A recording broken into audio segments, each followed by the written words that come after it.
Hello. देखिएगा, आप सब लोगों को यूपी बोर्ड के जो इम्पोर्टेंट क्वेश्चंस हैं वो आपको प्रोवाइड करवाए जा रहे हैं।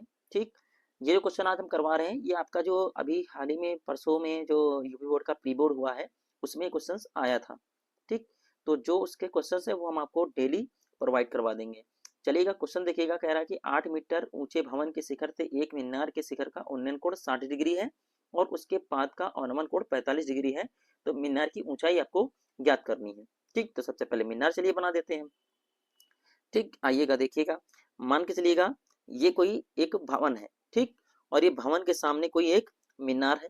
तो ये मीनार का और ये भवन का मतलब बेस है। ठीक, अब यहाँ से देखिए कि जो भवन है उसके शीर्ष से जो मीनार का शीर्ष है उससे एक एंगल क्रिएट हो रहा है और उस एंगल को इन्होंने बताया है 60 डिग्री। ठीक, 60 डिग्री बताया है। और भवन के शीर्ष से जो मीनार का पाद बिंदु है उससे एक एंगल बन रहा है कितने का, 45 डिग्री का बन रहा है। ठीक, अब क्या करिएगा, भवन की ऊंचाई आपको दे रखा, कितनी दे रखा है, 8 मीटर दे रखा है। तो जब भवन की ऊंचाई 8 मीटर है तो देखिएगा जितनी ऊंचाई इधर दे रखा है उतनी ऊंचाई इधर भी हो जाएगी। ठीक, क्योंकि एक स्क्वायर टाइप में बन रहा होगा। ठीक, अब हम इसका क्या कर लेंगे, नामकरण कर लेंगे। यहाँ पर हो जाएगा ए, ये हो जाएगा बी, ये हो जाएगा सी, इसको देते हैं डी, इसको देते हैं ई, जैसा कि मैंने ऊपर फिगर में आपको बनाया हुआ है। आइए देखते हैं, दिखाते हैं। यहाँ पर देखिएगा ये आपका फिगर बना हुआ है जिसमें आपको देखिएगा ये वाला जो भवन है, ठीक, ये वाला आपके पास एक भवन है। तो ये आपको भवन दिया हुआ है, आप भवन देख लीजिएगा। ठीक, ये आपको भवन दिया हुआ है।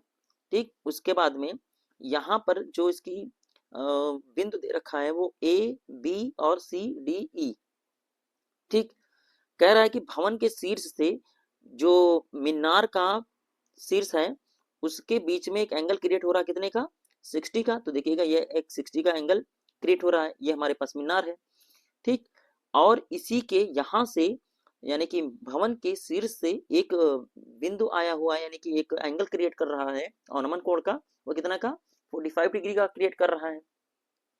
तो अब आइएगा देखते हैं हम लोग एंगल में तो हम लिखेंगे, दिया है भवन की ऊंचाई कितनी दे रखी है आपको, 8 मीटर दे रखी है।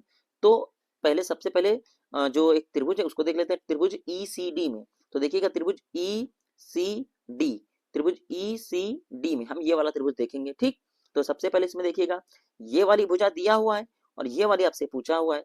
ठीक, तो आप लोग क्या करिएगा, देखिएगा ये वाली आपको भुजा दिया हुआ है, ठीक, और इसकी भुजा आपसे पूछा है।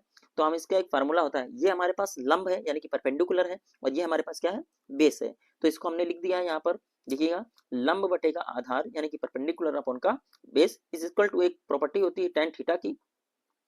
तो देखिएगा मैंने tan थीटा आपको लिख दिया है। फिर क्या करेंगे, आपको 45 का मान, tan यानी कि लंब बटे आधार जो है tan 45 है, तो tan 45 यहाँ पर लिख करके इसकी वैल्यूज लिख लेंगे। तो देखिएगा आपको दिया हुआ है यहाँ पर tan 45 यानी कि लंब, लंब आपको कितना दिया है, ईडी बटे का डीसी। तो मैंने यहाँ पर देखिएगा ईडी बटे का डीसी लिख दिया है। ठीक, ईडी बटे का डीसी लिख दिया है, ये देखिएगा ईडी और बटे का डीसी आपको लिखा हुआ है। ठीक, तो आइएगा इसका मान रखते हैं अब हम लोग। तो देखिएगा इसका मान आपको दिया हुआ है, ईडी का मान दिया हुआ है 8 मीटर और डीसी का मान दिया नहीं हुआ है, और tan 45 का मान 1 होता है। तो हमने यहाँ पर tan 45 का मान 1 रख दिया है, आपको दिख रहा होगा। ठीक, ये देखिएगा tan 45 का मान 1 रख दिया है। अब ईडी का मान अगर हम 8 रखना चाहें, ठीक, तो 8 हम रख देंगे। तो जब ईडी का मान हम 8 रख देंगे तो डीसी 1 से मल्टीप्लाई करके डीसी बना लेगा और यहाँ पर 8 की वैल्यू बचेगी। ठीक, तो डीसी बराबर है किसके, 8 के।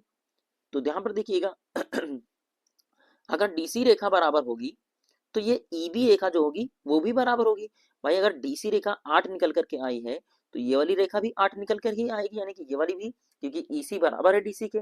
ठीक, अब हम क्या कर देंगे, आगे बढ़ करके देखते हैं, पुनः से करेंगे। अब हमारे पास जो त्रिभुज आया है ए, त्रिभुज एईबी में, तो ऊपर वाला त्रिभुज देखिएगा, ऊपर वाले त्रिभुज में आपको मिलेगा ए बी ई में। ठीक, त्रिभुज ए बी ई में देखेंगे। अब हम त्रिभुज ए बी ई में देखेंगे तो हमारे पास tan 60 का मान दे रखा, देखिएगा ये देखें यहाँ पर tan 60 का मान दिया हुआ है आपको, ये रहा tan 60 दिया हुआ है। तो हम क्या कर लेंगे, tan 60 का मान रख देंगे। tan 60 हमारे पास दे रखा है ए बी बटे का बीई tan 60 का मान आपको कितना दे रखा है, यहाँ देखिएगा ये वाला ए बी देखिएगा, ए बी और बटे का ई बी। अब ये वाला छोटा वाला त्रिभुज हम देख रहे हैं, ये वाला जो छोटा वाला त्रिभुज है इसको देख रहे हैं, ठीक। तो इसको देखने के उपरांत में आप क्या करेंगे, ए बी बटे का ई बी, ये हमारे पास लंब होता है, ठीक।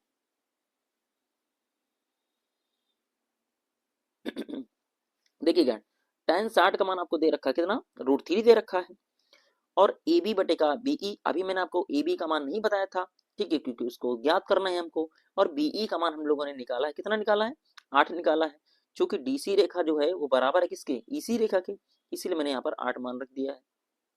अब क्या करेंगे हम लोग, 8 का जो मल्टीप्लाई है वो आप क्या कर लेंगे,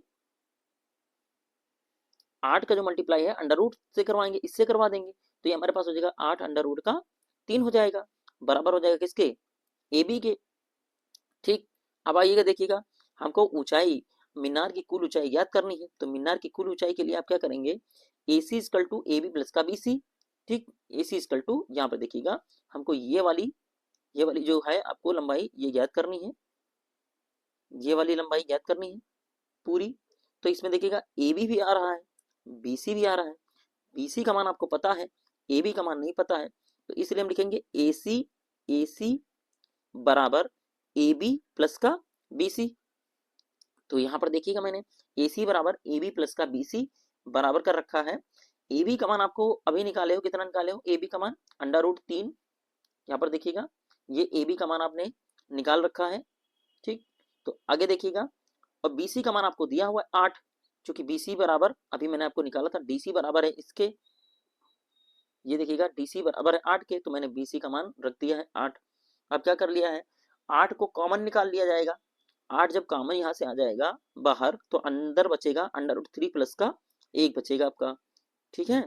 इस क्वेश्चन को एक बार देखिएगा, नहीं समझ में आता है तो कमेंट में कर दीजिएगा, मैं आपको इन क्वेश्चंस को बार बार रिपीट करके बता दूंगा।